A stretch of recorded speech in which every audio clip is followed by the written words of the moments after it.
Welcome to another edition of the Truth Expedition. I'm your host, Mark Bischoffsky, and it is on this program where we dig, we scratch and claw for some real truth in this insane world where fact checkers lie and our own government and the media propagandizes you and me, the citizens of this amazing country. Blessed again, once again, so far all the guests have been amazing. Today's no different. I'll be talking to a physician, Dr. Joel Wallskog, who, I don't want to say too much, I just want it to come out in the interview, but Joel was, I guess in the same situation as me, working in the healthcare field and faced with this decision of whether or not to take this bioweapon, this COVID vaccine. He opted to take it, and he was injured by it, tragically, actually, and we'll talk much more about that. So, his situation wasn't unlike mine. I mean, he's a doctor, I'm a respiratory therapist, so big difference there. But both faced with this tyrannical push, this persuasion to take this jab. And, I've always, I don't know how many of the viewers actually know my story or what led me to be at this desk and to run for office. But, I've always questioned everything. But, my dad taught me that at a young age. Question everything. Be careful who you trust. Don't trust anyone until you know their heart. So I've always been skeptical of the government and authority, to tell you the truth. And really, after 9/11 was when I really started to become more and more skeptical and questioning everything. Everything. I don't for a second believe the 9/11 narrative. 3 buildings dropped.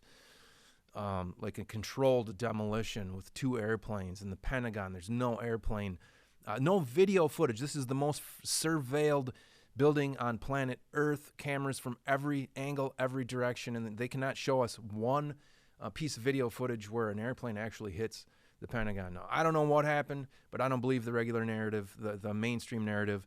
So I don't trust what's going on in this world. Working in healthcare, I didn't necessarily trust the system. I mean, for many years, 23 years, I've been a respiratory therapist. And, come 2020, hearing these murmurs of a virus in Wuhan, China, that's killing people.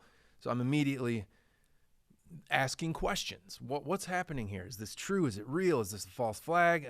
I come across a study, 2015, North Carolina, Chapel Hill, Ralph Barrick and the Batwoman from China came up with a virus where they added a spike protein to it, and it was very, deadly to human, very contagious, infectious to human lung tissue. They were amazed at what they had created, this Frankenvirus. So I came across that by digging early in 2020, as early as I believe early February. Some other things happened. I caught the media lying, CNN of all, imagine that. And going back even further, iatrogenic death was the number 3 cause of death. I believe it's probably number 1 right now. But iatrogenic death is death caused by medical system, by doctors, by medicine. And that was the number 3 cause of death leading up to COVID. And like I said, I believe it's number 1 right now. But all these things, we in the United States, we have the most advanced healthcare system in the world, but we still lead the world in heart disease, diabetes, obesity, cancer rates very high, all these things, and these things are preventable with a different message and a different approach. It doesn't have to be this way. I believe it's intentional. And, I've always been one to follow natural health, eat well, take supplements, exercise, get sunlight, all these things. And so all of this, my whole being was questioning this whole COVID narrative. And then I started really digging deep, watching programs like The High Wire with Del Bigtree and all the expert physicians and scientists saying that, they're going to come up with this vaccine. They're going to call this injection a vaccine, which it isn't. It's gene therapy. And they're going to say it's safe and effective. But all these experts were saying, you're going to have increased rates of cancer. You're going to have, it's going to mess with your immune system. It's going to kill people. It's going to cause heart problems. All these things long before the vaccine was even available. So there was couple that with the fact that I'm vaccine injured myself from a tetanus, diphtheria, Tdap I took in 2014. I had a heart attack after that. One of my kids is mildly vaccine injured from the MMR. So all of that together, very early on, I decided there's no damn way I'm ever going to inject myself with this bioweapon. And this is, also know that I'm working in a COVID unit and I'm watching people die from COVID. COVID was the real thing. I mean, it was nasty, and I was watching people die from it. And even with that, I knew that there was no way I was going to take this. And maybe early on, I will say that maybe early on in this scamdemic, with the Wuhan strain, the original strain of COVID, the vaccine might have been preventing some illness to a certain degree. I will say that, at any given time after the vaccine rollout in the ICU where I was working, if there were 10 COVID patients, probably 7 of them were unvaccinated. So, 70% effect just based on my observations. But I knew that was a small, segment of the population, and I knew in my heart that the risk of taking that shot was much greater than the risk of not taking it.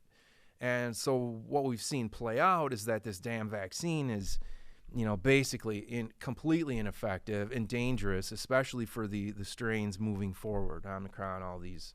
In fact, they're showing that the more jabs you get, the more at risk you are, the more most of the hospitalizations and most of the deaths now are those of the vaccinated. But, we're gaslit.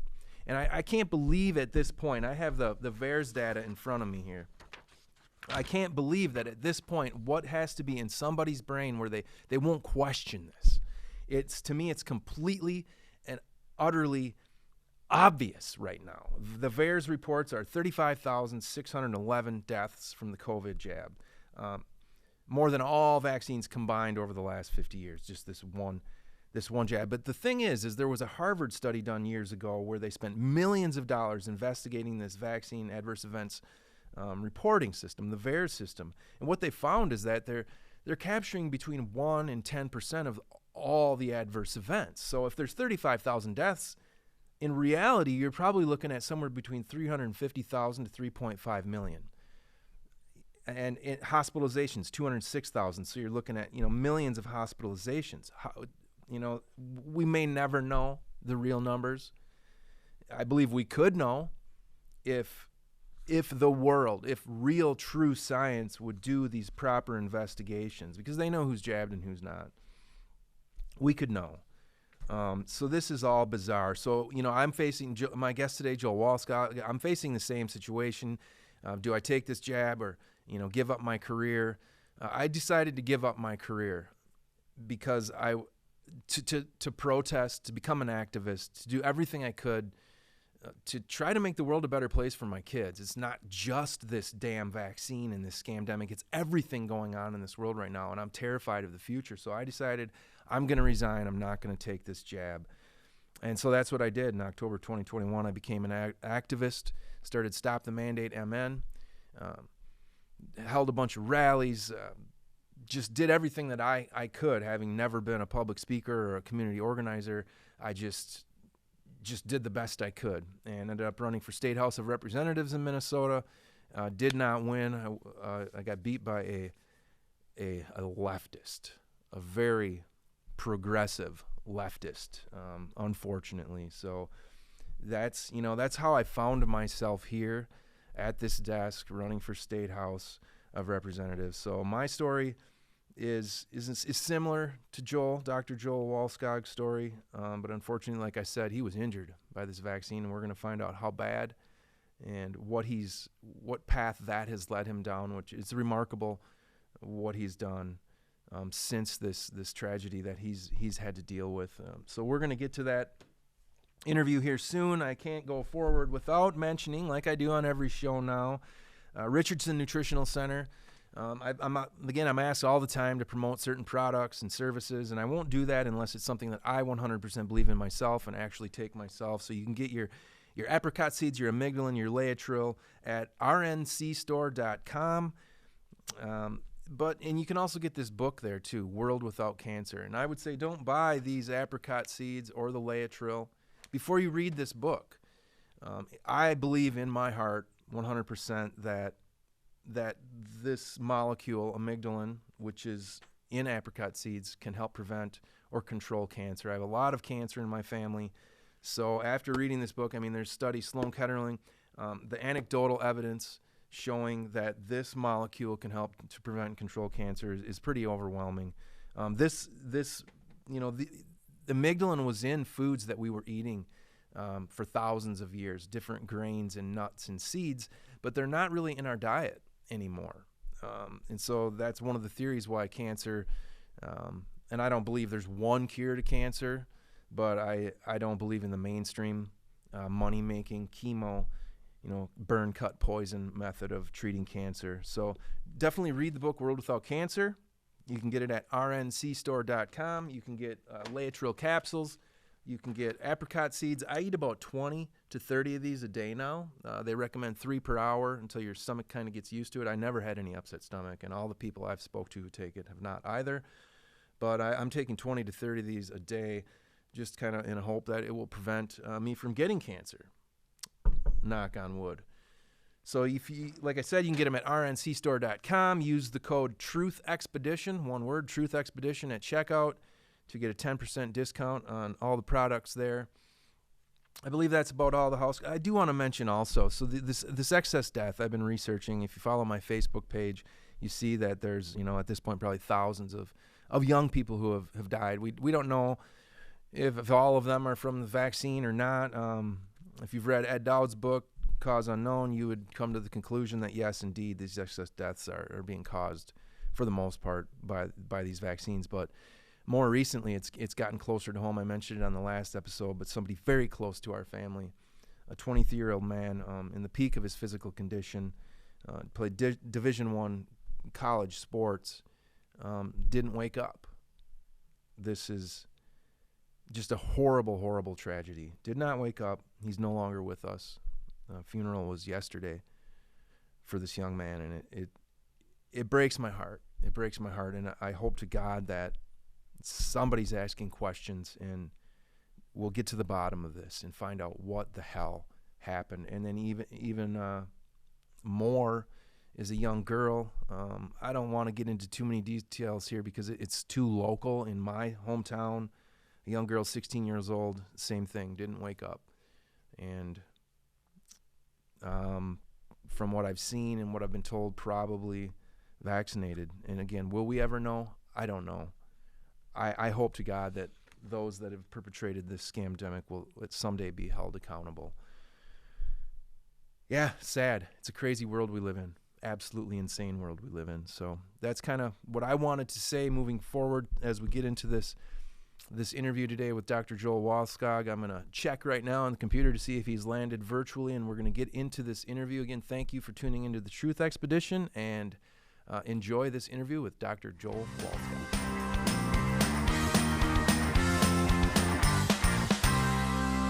All right, we are back here. Our guest for today has landed virtually. I can see him right now on the computer, and you will shortly if you don't already. I want to thank Dawson, our studio engineer, for running all the dials behind the scenes. But so today, our guest, another amazing guest. I'm blessed every single week here to have the most amazing guests to join us to try to get closer to some truth and some awareness here. So thank you very much, Dr. Joel Wallskog, for joining us today on the Truth Expedition. And thank you for having me, Mark, and thank you, Dawson, also. Yeah. Yes, definitely thank Dawson. None of this would happen without Dawson. He's an expert. Absolutely. So Joel and I were talking, before the interview just a little bit, and how he and I are kind of, we're both in the medical field. We're both faced with, having to make a decision to take a vaccine or not. And I didn't, and Joel did, and we'll get into that story as we move further here. But who is Dr. Joel Wallskog? Orthopedic surgeon, I believe? Yes, I'm an orthopedic surgeon. I specialize in joint replacement. I was, when I got my shot, I had about 20 years of experience in certainly a very I had a very large practice, very successful practice. Everything was going well. I've been married to my wife of 31 years. When I met in college, we got married the month after I graduated college, and we had four kids, and my kids are all adults now. But at the point in 2020, things were, I would say, moving along and really on cruise control. Obviously, I remember when COVID started, we were on a family vacation down in Florida. And, for us, it was somewhat of a surreal experience. So our vacation of 1 week turned into 2 or 3 weeks until they kicked us out of Florida. But it was kind of bizarre. I mean, as everyone remembers, 2020 was a weird year. It was very surreal. And for me, I remember in the summer of 2020, I was working, and there was a study at where I worked where they were just tracking people's antibodies to see, if anybody had antibodies already, to COVID-19. So I did participate in the study in the summer of 2020. I had an antibody test, and I was negative, and that was like June or July. Move into September of 2020, and really every person in my clinic started going out on sick leave with COVID. And I had a fairly large team, a scheduler, a surgical scheduler, a nurse, two medical assistants, two physician assistants, and over a couple of weeks, everyone started going out sick, but I kept working. And after a while, I was like, how could every single person in my clinic, get COVID, but I was fine. So then I decided to get an antibody test, and I was positive.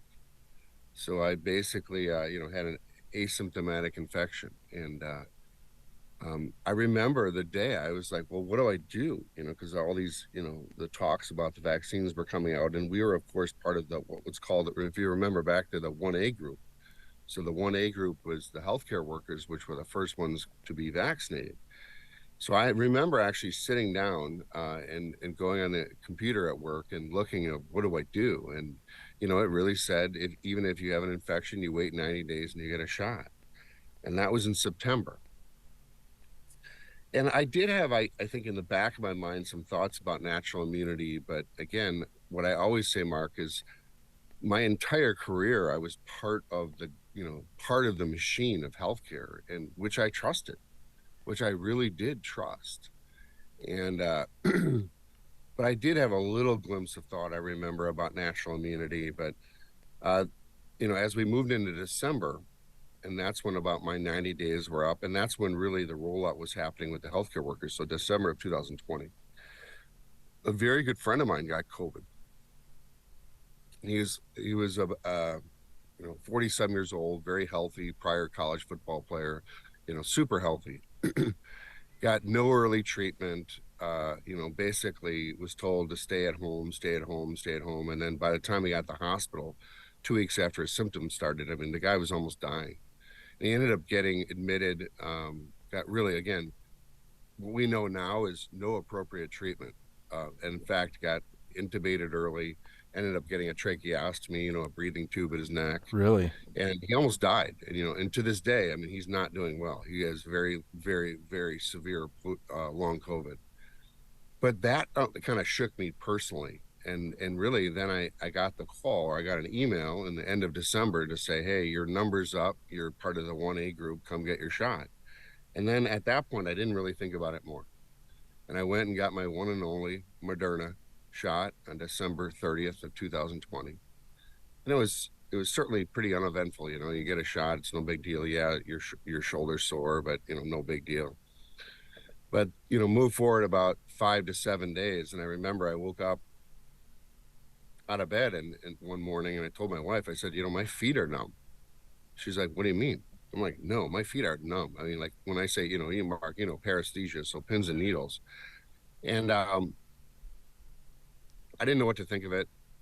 I'll tell you, I just kind of blew it off, and I said, well, I'll just do what I do, which is keep working. But then I was at work about, I would say, 4 or 5 days later, and it was in the exam room with a patient. sitting down, and I was next to the exam table, but actually talking to them face to face while I was sitting and they were sitting. And then I tried to get up, and I couldn't stand. And it was one of those things that just, my legs wouldn't move. So I used my arms and I pushed myself up, and then I fell. Um, and it's at that point that I knew something more serious was going on. So, move forward, and not to belabor it, and I don't love telling my story because my Yeah. experience isn't about me. It's about trying to, and what I do is about helping others. But I ended up, getting diagnosed with, transverse myelitis. So I have a demyelinated lesion of my spinal cord at T8, T9. There are numerous reports of other people having this after the shots.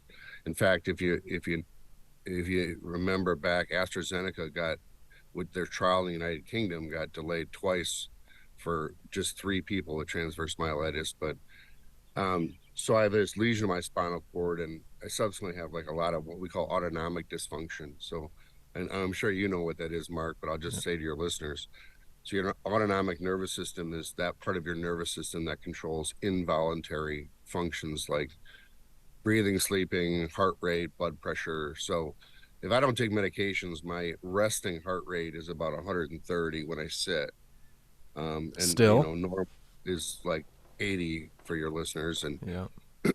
my resting blood pressure is like 170 over 110. And then when I stand, it'll plummet and I kind of pass out. And so that part of my autonomic nervous system is just messed up. So, you know, I um I never got any better. In fact, a lot of these symptoms have gotten worse over 2 years. But at the same point, again, I don't tell my story. We all, people that are injured by the shots all have sad stories, but really that's not what my advocacy organization that we started, or our advocacy organization, is about. We're really here to try to take our negative reactions and turn it into positive actions. And I really want to, the reason I speak out, and we talked a little bit about this before the show, is certainly not about myself. I'm very introverted, but we need to speak out because these people that are injured are being abandoned and they need help. Yeah. They're being gaslit, and Oh, the absolutely. the people that have died, there's tens of thousands, maybe, who knows? The VAERS reporting system isn't accurate, but we know that many, many thousands of people have died too. And who's going to advocate for them? So it's It's a great point. it's horrible. And so that's kind of a little bit what I do on my, any free time I have, which I don't have. I'm studying, researching the excess death, and there's a lot of it. And we'll, unfortunately, we can't know. We can't know because the proper authorities that maybe could look into this in depth aren't. I have 2 people that are close to me now, a 23-year-old, 16-year-old that died, didn't wake up. And there's, we saw, if you've read Ed Dowd, Cause Unknown, his Sure. book, I mean, we know that it's causing some death. How much?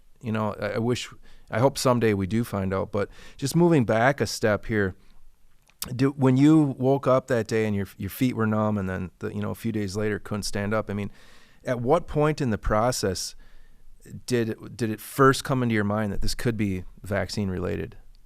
It's a great question. It took me about a week. And none of my doctors ever put this together. And in fact, a lot of them still want nothing to do with the question. However, it took me about a week, and it took me about a week to put together my symptoms and my diagnosis with, I knew the reports about the AstraZeneca trial, where the AstraZeneca trial got put on hold because of twice for 3 cases of transverse myelitis. So it took me about a week to put that together. So, I, of course, submitted a VAERS report immediately after I kind of put it together. So that was kind of mid to end of January. And of course, I expected, because those 3 cases had delayed their trial by, twice in the UK, I expected like this immediate phone call, right?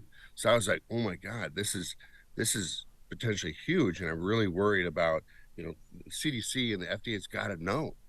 So I put my VAERS report in myself, all this other stuff. And I was like, oh, they'll call me tomorrow. And then a day passed, a week passed, a month passed. And after, I don't know, I would say a month to 6 weeks, I was like, oh my God, what is going on? So I called them, and, and again, as a doctor, with credentials, you can get through. And I talked to a doctor at the CDC, and I said, oh my God, I mean, what is going on? They said, oh, very much. Transverse myelitis is a diagnosis that we're very concerned about, and it's a diagnosis that we'd like to talk to you more about. But honestly, whatever happened since then, Mark? Nothing, nothing, zero. Yeah, it's crazy. They're hell bent on getting this shot into as many arms as they can. Still, as the pandemic is essentially over, I'm getting stories, people calling me, "Oh my God, my pediatrician is just like coercing me, persuading me, threatening me to get this jab in my 8-year-old." Still, it's like they're still pushing it, even on the kids who have essentially zero risk, and it's just bizarre. I don't understand it. I have, you know. Yeah, well, let me be clear to your viewers on that, on that issue with regards to the shots and kids. First of all, I would tell you, if any of your listeners have children and they come out, their providers just say the words safe and effective. I always hate those words because it's like meaningless, because they don't really, it's so much more complicated than that. But I always tell your listeners, run. If your provider says that, run, go find a better provider. The other thing is, I mean, let me be clear. I mean, there is no indication for these shots in children. It is societal child abuse. I mean, I just period. They're not safe. They're ineffective. The kids do not need these shots. It's all risk for children. And I want to let your viewers know that, if you get a shot like this, you are on your own, and people don't realize that. And that's part of, I think, informed consent is that there is no safety net if you have a side effect. You're on your own. If your child gets a injury, they are on their own. This, through the PrEP Act, um, anyone and everyone has immunity for any harm that you or your child sustains. You have no legal remedy. Yeah, And again, I you'll can be get into gaslit. well, yeah, you're absolutely. First of all, good luck finding a provider that will acknowledge you. Oftentimes, they will gaslight you and look at you like you're crazy. Mm-hmm. And even if you find a provider that will listen to you, 99% of providers have no idea about the diagnoses that are around the injuries, nor how to treat them. So really, you're screwed. And I call it um, it's the trifecta of being screwed. And sometimes I'll change the words around on trifecta and maybe put a U instead of a E. But if you know what I'm saying. So they are screwed financially, you get screwed physically, and you're screwed emotionally. Uh, and people just don't know that, and the media doesn't. So, and again, the people that got injured by the shots are just trying to do the right thing. And I wish I had it all back. I can't change the past, so I'm trying to move forward. But what I would tell your viewers is, if you're injured, you thought you're doing the right thing, no judgment, and unfortunately, um, you're abandoned. And that's the one word I always describe my experience in 2021, which was being absolutely abandoned. And there's no help. And that's why, I really, in all of 2021, felt like I was this like loser on an island, and there's no one to help you. There's no one to guide you. What do you do? I lose my career. I can't go back to work. And I can't find people to help me. Even my own provider said, when I talked about the shot, he said, and I quote him all the time, and God bless him, but he's a nice guy, but he said, quote, "Joel, I don't want to get involved," end quote. When I talked about my shot and its relatedness to the vaccine. But, there's 10 of us then met in November of 2021 at a press conference out in DC, and we all came from different parts of the country, and we were invited there by Senator Ron Johnson. And we left there. I mean, I left there transformed. And I really, that's where there's 10 of us that decided to really make this React 19 organization, which is an advocacy organization to help, injured Americans or those injured by the COVID shots. And really we're there to, we're not there just to tell our sad stories, as I've said before. We're there about trying to give them hope and healing. We're there to try to really take our negative reactions and turn it into positive actions. So we went from 10 people, and now we represent over 30,000 Americans that are injured by the COVID shots. So, and we try to help them, financially, physically, and emotionally. We've given out well over $500,000 of money that we raised through very grassroots manner. We have no corporate sponsorship, and no one in our organization is paid either. We're all volunteer. So we give out money in the form of what we call a care fund. So we give out grants up to $10,000 to injured Americans for uncovered medical expenses. And I wish we could give out more if we had more. But let's compare what we've done. We've given out well over $500,000, but compare it to the compensation program for us injured, which is called the CICP, or the Countermeasures Injury Compensation Program. That program that is delivered through the Health and Human Services of our wonderful government has given out 4 grants to 4 Americans for a total of $8,500. So, while I'm always saddened that we can't give out more money, at least I compare ourselves to what we've done, as compared to our own government, and it's pretty embarrassing from the standpoint of the government. Yeah. And then physically, we've created, physician networks, as you've talked about, gaslighting. And I never knew what gaslighting was until I experienced I didn't it. either. So, and I even saw a doctor down in Chicago for my dysautonomia not too long ago. And so as soon as you say the word vaccine, I'll tell you, my wife was with me at this visit. This is about 3 days ago. I have thick skin, so I let it roll off me. But as soon as I said the word vaccine and related to when all my blood pressure and heart rate stuff started, he rolled his eyes and he threw down a sheet of paper on the computer. That's gaslighting. Yeah. So as soon as I said the word vaccine, the conversation was kind of over, right? So, so we've created medical provider, mental health provider, and spiritual network, all to kind of support the injured and really get around the gaslighting. So we're trying to connect the injured with really providers in both a medical, mental health, as well as a spiritual network that can really give them empathetic, care without the gaslighting. Emotionally, there are other our third kind of pillar of what we do. Emotionally, we have an advocacy network, which is a team of social workers and nurses across the country that could be assigned to really the newly diagnosed, more marginalized people that need one-on-one help through the experience. So that's our advocacy network. And lastly, we unfortunately house well over 30,000 Americans in social media-based support groups.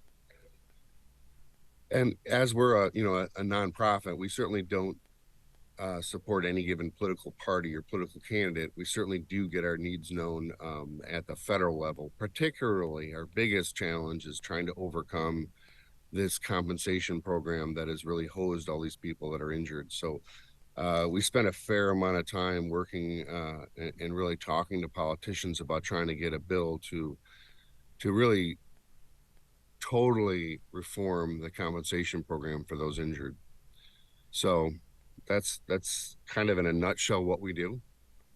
But it's commendable. I mean, yeah, if you look at who should be helping, obviously the government. They did give indemnity to everyone, the doctors, the pharmaceutical companies. I mean, I believe that for Pfizer, this is the most profitable product ever presented ever in the history of the world. I mean, I could be wrong by a sliver there, but the amount of money they've made, will they ever have to pay for this? I don't know. But I do want to be clear before we move further. Where can people, is it react19.org? Yeah, so if anyone wants to take a look at our website, we have a brand new website that's coming up within the next few weeks. And again, it's July, I can't remember, is it July 24th right now? But our website is react19.org, react19.org. If anyone is interested in donating, you can donate through the website. 100% of our donations that we receive online go to directly to our care fund and directly to the injured. And I really mean that. We fund our operations through some separate, very generous donors. So really, when I say 100, like if your listeners donate $1, that exact $1 will go to the injured. There is zero overhead. The other way they can donate is they can text the word REACT to the number 50155. So if you text REACT to 50155, what your listeners will get will be a reply text and then a link to our donation page. So yeah, we certainly, we're in continual fundraising mode. I just got back yesterday from Houston. We had an event down in Houston.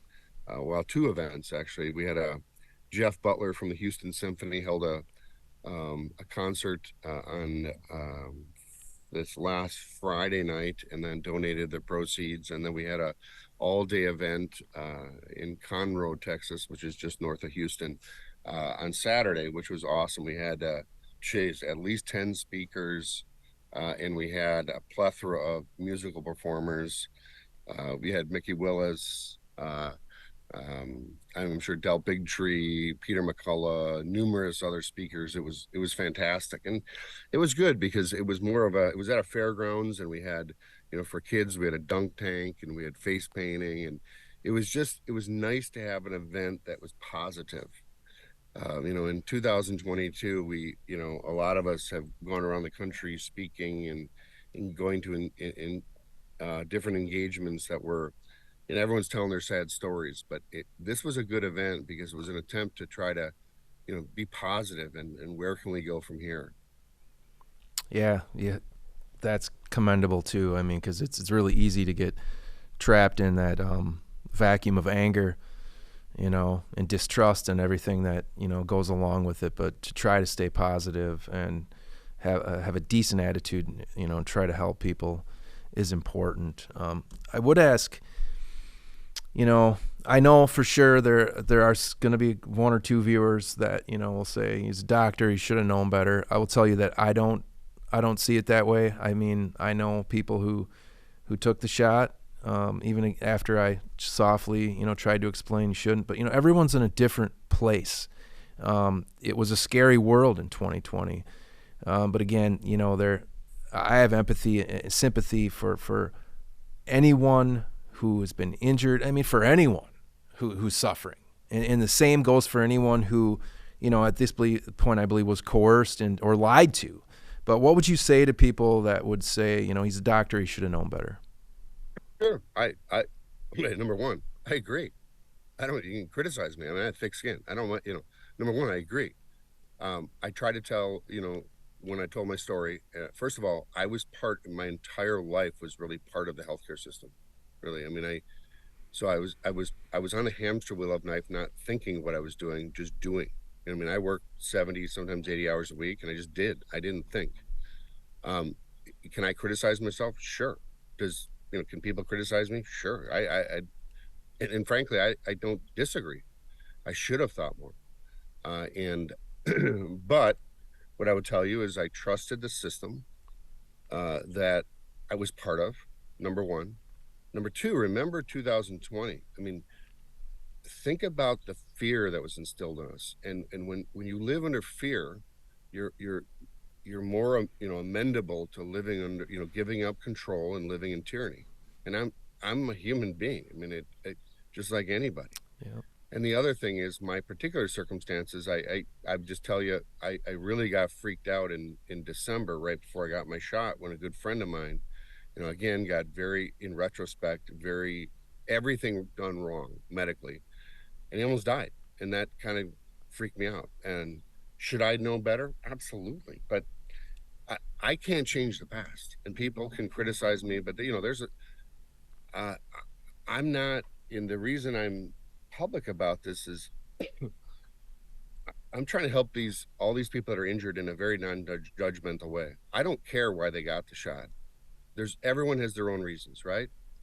And then I don't care if they're Republican or Democrat or independent, and that's how I always say I'm a lifelong a conservative, let me put it that way. But Brianne Dressen, who's my co-chair, is a lifelong registered Democrat. It just doesn't matter. Yeah. The other thing I want to tell you is, I have a lot of empathy, not just for the injured, but, think about the long haulers too. Yeah. All the people with long haulers. I have empathy for them, and they're not really getting good evaluation or treatment either. I mean, all of, like my friend who is that same person I'm talking about, he's got horrible long haulers, and really he's getting like basically no treatment. They just watch him, which is frustrating because there are things to do. And I have empathy for the people that got medical providers that lost their license, people that got mandated, either got fired or decided to leave their jobs. All of us are in this together, and really it's a humanitarian battle. And again, now, Mark, I tell you, I don't know how long you have, but I can tell you a story of We got you know time. I that gave me a big picture view of what we're fighting. So if any of your listeners have time, there's a guy named Jason Whitlock who is a big podcaster out of Nashville, and he has a podcast called The Blaze.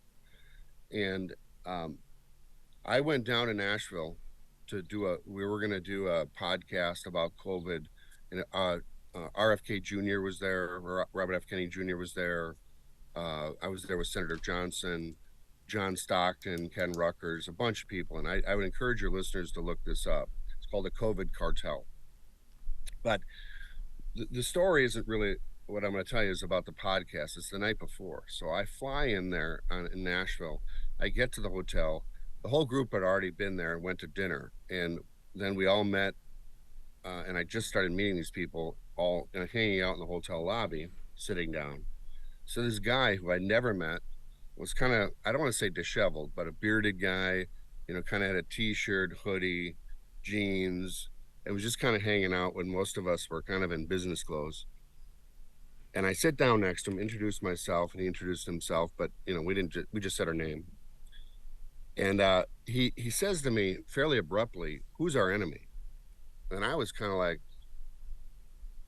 okay, because not all of us, Mark, you know how it is. You fight battles day by day, and you fight here and you fight there. He asked me that, and again, I still don't know who he is. So then I said, well, I think that of a list of 10 things, 1 through 9 are greed, and number 10 is probably the, seeking power and control. And at that time, that's kind of what I thought. It was all about follow the money, right? And again, there is huge issues with, where the money goes from farmer to media to politicians to, et cetera. Everyone, all your reviewers know that. So I said that, and he said, I totally disagree. And I was like, okay, what do you think? And he said, Satan. And he started explaining. So I then kind of learned more about him. So his name is Stephen Kaplan. Um, he's a Navy SEAL, or a retired Navy SEAL. He lives in Hawaii. And he was kind of explaining to me about, he also explained in his own life why he was the most dangerous Navy SEAL that he knew. And everyone thought it was crazy because he had no fear. He wouldn't let fear control him because his belief in good and God and Jesus. So it kind of blew me away. And he told me more about his story. But it changed the way I think because it gave me more meaning of like the battle that we're up against. This is a battle of good versus evil. And what I'll tell you is, the way we win this war, and really it is a war. The way we win this war is through God and love. And, I always say God is love. So, I tone this conversation different ways. So, like Stephen Kaplan says, Satan, I'll say evil. And the way we win is through love. So I really think we all need to be better people. And we, need to be more supportive of, our human condition, and that's why I say it's not just about, I mean, I obviously advocate for the vaccine injured, for those Americans that are injured by the COVID shots.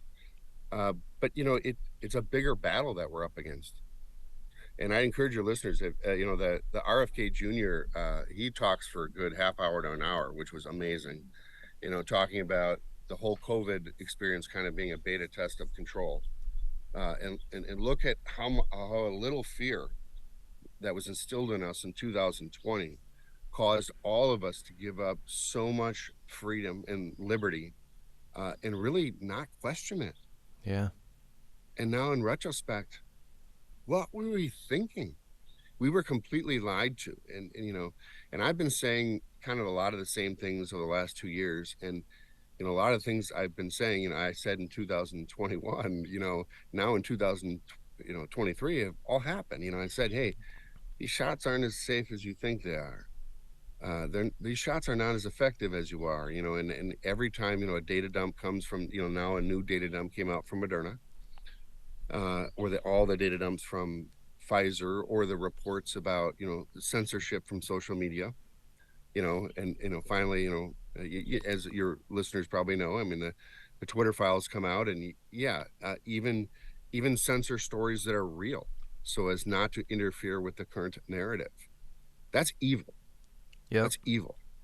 Yeah. So I look at the world and I look at our battle, and not just our battle, but I would say our collective humanitarian battle um, is a fight for good versus evil. And when I die, when I don't know when that'll be, but I want my kids to look back and say on the right side of the battle. Yeah, and they will. You are on the right side of the battle. There's no question. I mean, I don't know what to believe in this world anymore. It's the last 3 years have changed everything as far as what to believe. We're lied to so much. So I have so many questions, but I will say, it wasn't about money, and I knew this going in. It's about power, control. It's evil. The people with the money have the money. They have the capital. I don't believe any of this what's happening right now is about money. It's about controlling the population, and I'd love to know, what you think of that. But I will tell you this: like, I didn't trust the system coming into this. I've always been into natural health. For instance, these statin medications, total scam. They look at relative risk, not absolute risk. Total scam, and they make billions off of this. Iatrogenic death is the number 3 cause.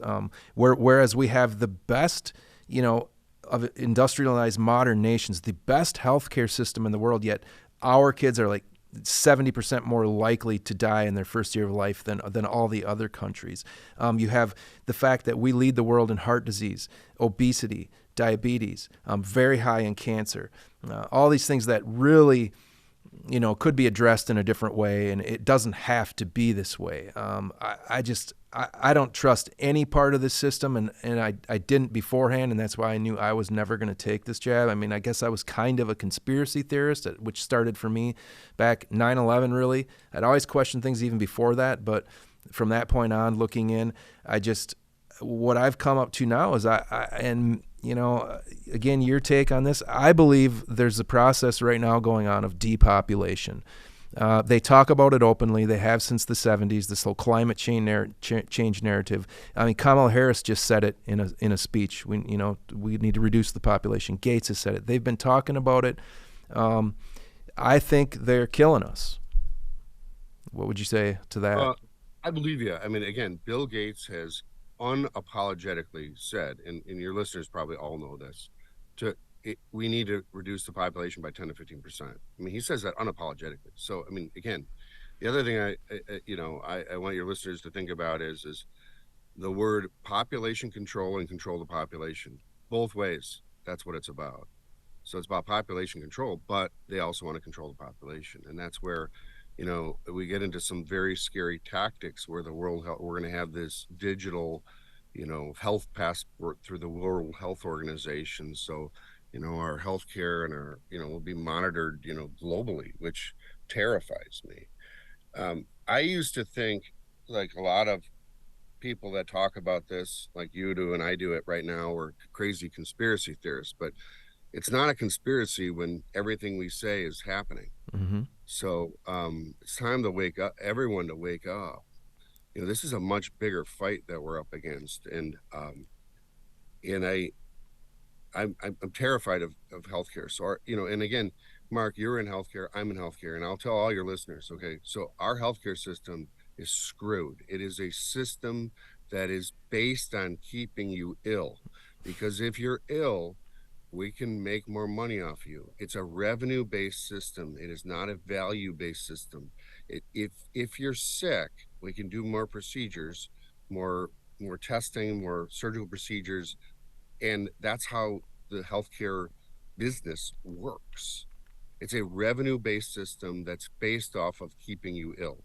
It is not a wellness system of trying to see, and they can tell you all these beautiful, sunshiny advertisements and billboards. But again, they're not here to keep you, as they say, Aurora Healthcare says, live well. No, keep you sick. Then they can order more tests. It's a broken healthcare system. And I'll tell you a little bit of one of my big things that I'm up against, and I criticize healthcare all the time, even though that was my entire career, is the employed. I wrote a piece, an article once. It's called "The Employed Physician: The End of Healthcare." So when I first started practice in 2002, uh, at least for orthopedics, I can say about 70%, and this is an estimate, about 70% of surgeons at that point were independent, meaning they were self-employed or part of a small group, not part of a healthcare organization. Over 20 years, that pretty much flipped. So it's about 65-70% now are employed. And that's people need to understand that. When you're going to see a medical doctor and they're part of Atrium or Advocate Aurora Health or Kaiser, they are dictated how they practice medicine. They are dictated what they tell you. And the people that are dictating aren't necessarily providers. There's often, administrative nurses or just business people. Healthcare is dramatically really taking it's really it's led to the crapper in the last 20 years. And I think the employed model is part of it. So out has gone the independent physician or provider who actually looks at data. How many doctors do you think now go into the CDC website or VAERS website and look at all the data about the safety and efficacy of the vaccine? I guarantee you it's a fraction of 1%. They just do what they're told. Yeah. So I'm a true believer that our transition to employed providers has really part of the destruction of our healthcare system. And all they do is safe and effective. The CDC and my boss said safe and effective. Okay, hey, patient number one, it's safe and effective. And remember, they have quotas and they have expectations of how many people have to get shots. Oh, if you get this XYZ, we expect you to get this, or I'll give you a financial incentive to get a certain amount of people vaccinated. Okay, thank you, Mr. Employer.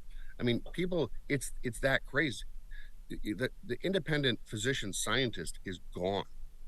Now there's still a couple out there, but overall, I mean, it's like 1%. Yeah, I agree 100%. The hospitalist group that I worked with, they were just really following orders from the bureaucracy. They weren't thinking, they weren't looking at this, because I even presented, the studies on ivermectin and hydroxychloroquine, and they were citing the bunked Lancet study on hydroxychloroquine that got retracted, that was total lies. They were citing that when I'm like, no, that was retracted. It was bogus study. Look at these studies. And why wouldn't you? You're giving this remdesivir and you're early intubating. You're not offering any early treatment. And they're employed by the system. They've got debt. They've got a lifestyle, and they're just going to follow orders. Unfortunately, I don't think it would be that way. I think you're right. If they were independent physicians, they'd be much more likely to think. So I get a lot of physicians that reach out to me and kind of a lot of times thank me for speaking up and saying they wish they could speak up more. So I get the fact that they're scared, and oftentimes in crazy states like California, where they're obviously 2098. I can't remember the bill, but if they speak misinformation, which again, misinformation is, that term is just absolute bullshit. It's just information that's counter to the current proposed narrative. But Yep. I get the fact that they're scared. But I want to be very critical of them because they deserve it. Um, our profession historically was very well respected because what I would say is, there's a higher expectation, right? First, do no harm, speak up for your patient, and they failed. Okay, and don't let them off. They need to be criticized because it, if you're a physician, you do kind of take an oath of trying to say, okay, this is a higher profession where we're expected to, really put the patient first and fight for our patient. And if they don't do the right thing and speak up, they should be criticized. They Yeah. should. It's bullshit. It's Especially it's now. time. Yep. It's time to, I don't give them this pass just because they're worried about getting fired. Stand up, and Yeah. everyone needs to stand up. Yeah. There's Um, something more it, important than money in this world. yeah. So this is where people got to, kind of, stop. There's no more, oh, you're worried about your license. I mean, I get it. You're worried about putting food on the table. I get it. But people are getting injured. People are getting killed. It's time to do the right thing. I had after I had a spot on Fox News, and I can't remember, on a Sunday morning at 6:30. But regardless, I had a doctor reach out and say, thank you for so much for speaking out. And I said, well, why don't you speak out? She said to me, and I quote, "You can't fight City Hall," and that enraged me. And I said, and I know, even though she called or emailed me to be nice and thank me, I ended up criticizing her because I challenged her. I said, yes, you can. You have to start with yourself.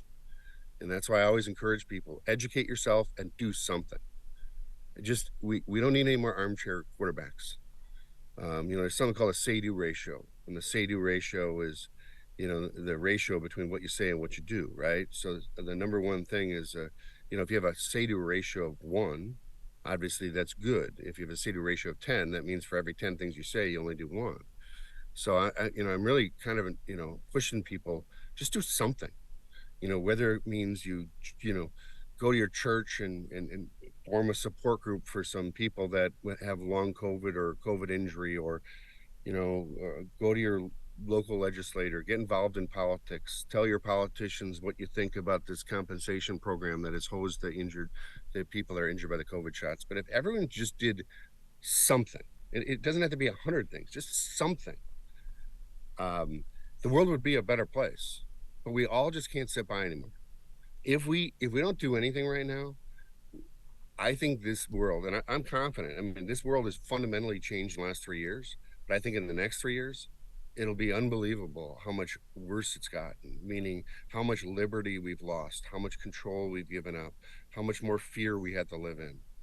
I think this is, to me, this is the most, I mean, obviously for me, it has been a very pivotal time in history, but um, I think a lot more is going on than what people like to just think. What everyone just wants us to be over, right? Oh, COVID, that's over. Shots are over. But this whole thing is not over. No. It's just And the there's going beginning. to be, okay, so, what's the number one way for an unpopular president, okay, in his first term, okay, to win a second term? It's war, it's crisis.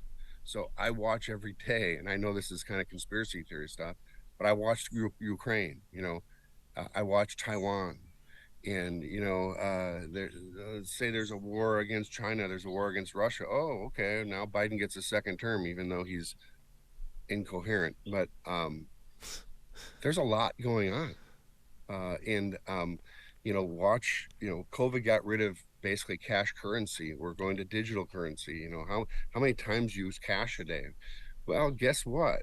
That's another way that, when they had control, they have a digital wallet on you. They can control where you spend money, how you spend money. And people say, "Oh, the government will never do that." Well, look what the Bullshit. Canadians, crazy Canadians, did with the truckers. Okay, the truckers, they didn't like what the truckers saying, so they locked down their personal bank accounts. Okay, that can happen because we went digital with our currency, which, the as you guys know, Bitcoin, and I was a little bit of a Bitcoin craze guy for a while. that the idea is to be deregulated away from the government, but they're kind of taking it over and taking it to control our, if we all go digital, which is we all use our credit cards, we don't use cash anymore. We can be controlled through that realm too.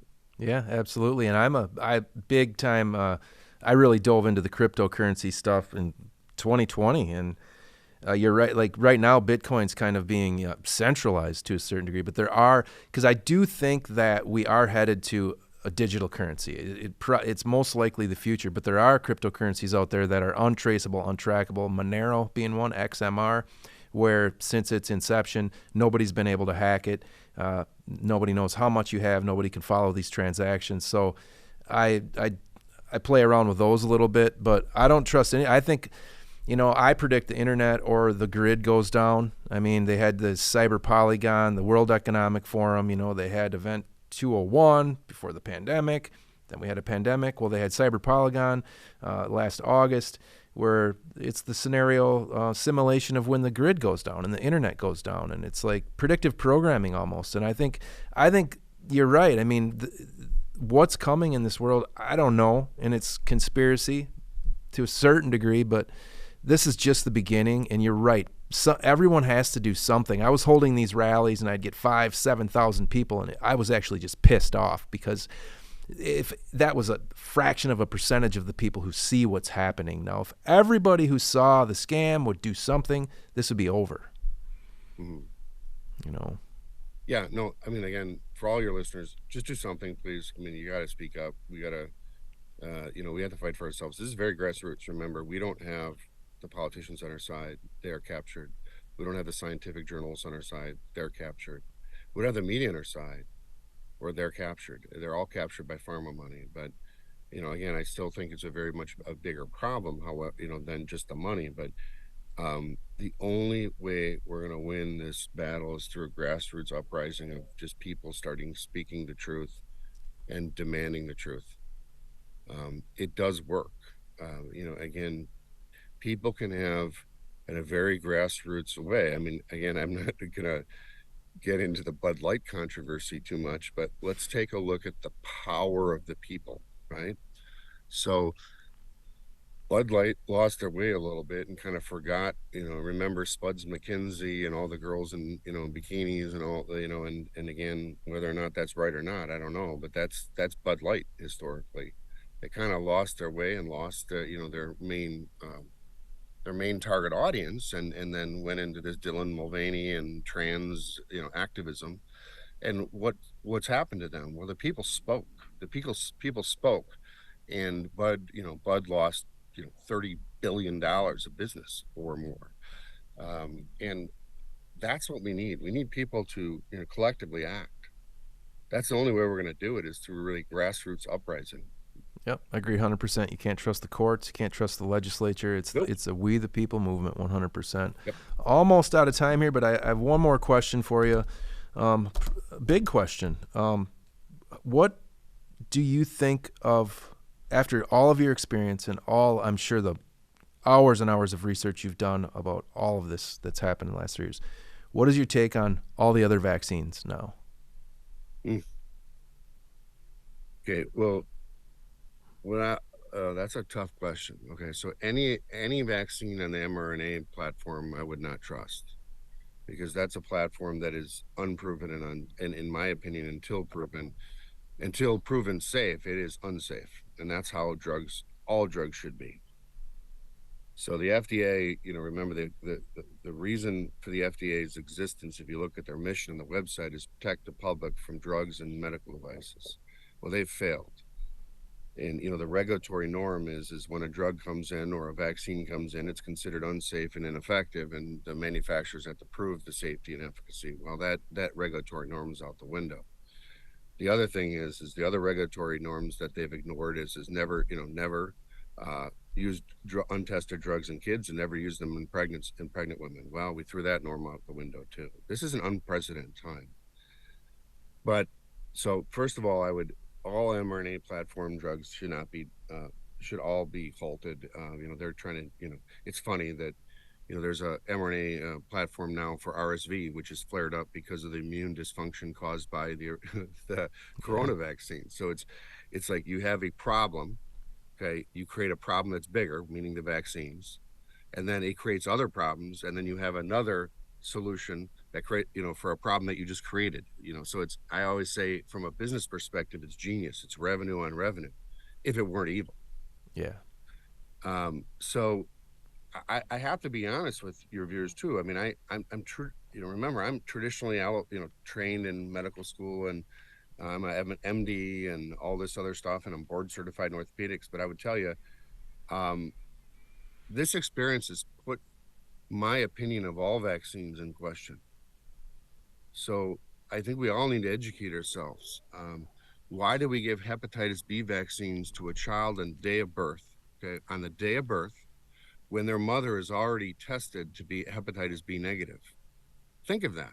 Why Yeah. are I we mean, what giving do we them? expect? These kids are going to go shoot up or have sex in the next week? Yeah. Okay. So there you go. Where does hepatitis B come from? Usually from IV drug abuse and sex, right?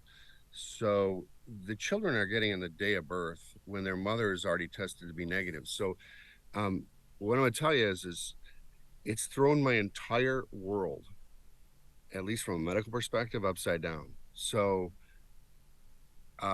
all my kids are grown and they're adults. But if I did it all over again, I don't know if I'd get any injection, any vaccines. Now, am I anti-vaxxer?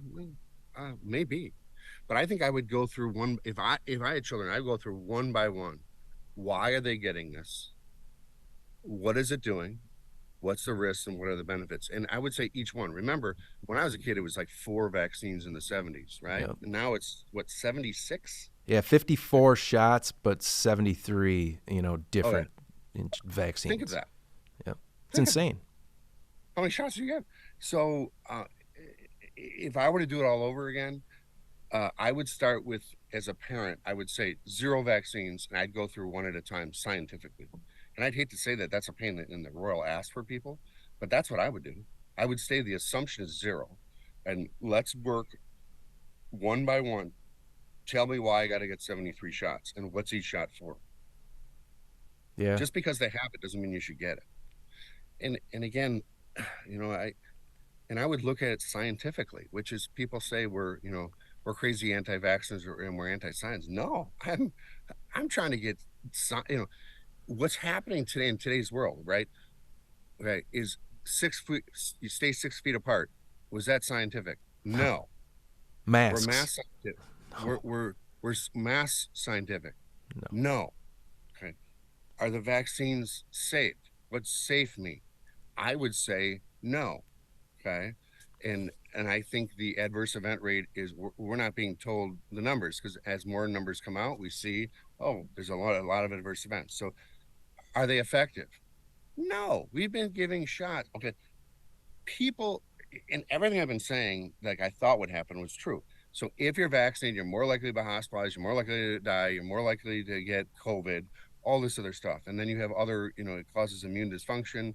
It's scarily, I don't hate to scare your viewers, but again, there's a lot of reports coming out of causes of cancer from the vaccines Oh, now, yeah. because it's a natural immune suppressant. Um, so people just got to wake up, and what they're told is just total bullshit. Look at the science. Go look. I mean, we have a link uh, on our website to, people say, oh, there's no studies to support adverse events. Go on our website. We have 3,400 studies of adverse events in the literature, and these are ones that are reported in our literature. And our literature, our scientific journals are totally captured by pharma money, but the stories are out. And the cancer stuff terrifies me. What about future reproductive issues? Again, everyone knows now the spike protein likes to concentrate in the ovaries and testes, particularly the ovaries. That's terrifying. What's going to happen? Don't lose track of history. And this is why, what's the drug, thimerosal, or I can't remember the reproductive drug that was done in the 60s and 70s. Yeah, and And I know what you're talking about. I can't think of it right now, but they and still do use it a um, little bit in dermatology. okay, But and it causes in offspring in generations down the road causes kids, that have hands out of their shoulders and no arms. yeah, I forget that drug, but and that didn't show up for generations later. And think about, again, and I'm frustrated with myself sometimes because I know the history of Tuskegee. What's the number one, kind of cultural group or racial group that has the highest, in America, I think, that has the highest healthy skepticism of the COVID shots, and the lowest uptake? Well, it's African Americans. Well, they have a good, healthy skepticism of our healthcare system. Remember the Tuskegee experiment, which was the mostly African American men down in Tuskegee, down south, that had syphilis, and the government said they were treating them and completely didn't treat them and watched them develop neural and brain syphilis. That was the Tuskegee experiment. Went on from 1932 to 1972 for 40 years, where the government watched primarily African men, die of untreated syphilis when they said they were treating them. It wasn't until 1996 that President Bill Clinton actually officially acknowledged the experiment and apologized. So look back at history. We're always not told the truth. And some of this stuff, it pisses me off at myself. Sorry for my language. that's all right. But I knew the Tuskegee experiment. I looked at it in medical school. I remember I was intrigued by it, that could happen in really a modern world. Remember, 1932 to 1972, and public acknowledgement in 1996. So I knew it and I didn't think about it, which is, again, I'm not perfect. I'm trying to be a better person and learn. And this has certainly been a full eye-opening experience to the evil we're up against. Yeah, it's just a crazy world, and you're right. I acknowledge the Tuskegee experiment too, and all of that stuff, and everything that had happened up to 2020 alerted me to stay away. But yeah, it's a crazy world, and I like your message, Joel. You're a better man than I should have asked a lot more questions. I didn't, but again, I'm just trying to move forward and do what I can to support people. Yeah, and I mean it's My mission remarkable, is, and I'm not a better man. I just there's everyone's got their place in the world, and I guess I had the time to somebody triggered my thought to go down that path, to ask these questions, and at the time it was really conspiratorial, and I guess I don't think I'm no better, and that's why I have serious empathy for anyone who took the jab and is suffering from it, and I worry about those that haven't had side effects yet. We don't know with the cancer and everything. We don't know what the future is for these folks, and I just thank you so much for being here, Joel. You're very well spoken. You're humble. You're intelligent. You're on a mission. I believe God's got His hand on your back, and He's.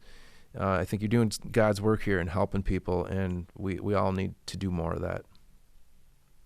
well, thank you, Mark. Yeah, but as I said, I mean, certainly this battle, nothing I do is about me. This is really serving God and serving these people. I mean, I've been very blessed in my life. Okay, I can tell you story after story how everything, I tried to achieve in life I did, and that's not because of me. That's because I was blessed by God. So in a way, it's always tough, but I mean, I was blessed that this happened in a way, and it's hard to explain why. But I feel it's my calling, and really, I want to help these people, and we all just need to join in this grassroots battle and do something. Yeah, I agree, and I think this battle of good versus evil, we will win. We know who wins. God wins in the end, and I think you're doing your part. You're waking others up to do their part, and we're going to win this battle. Well, thank you, Mark. Really appreciate your time. I appreciate your time, Joel. I really do, and maybe we'll talk again sometime. And again, God bless you. Thanks for being here. Thanks for watching the Truth Expedition. Don't shed on me. Don't tread on me.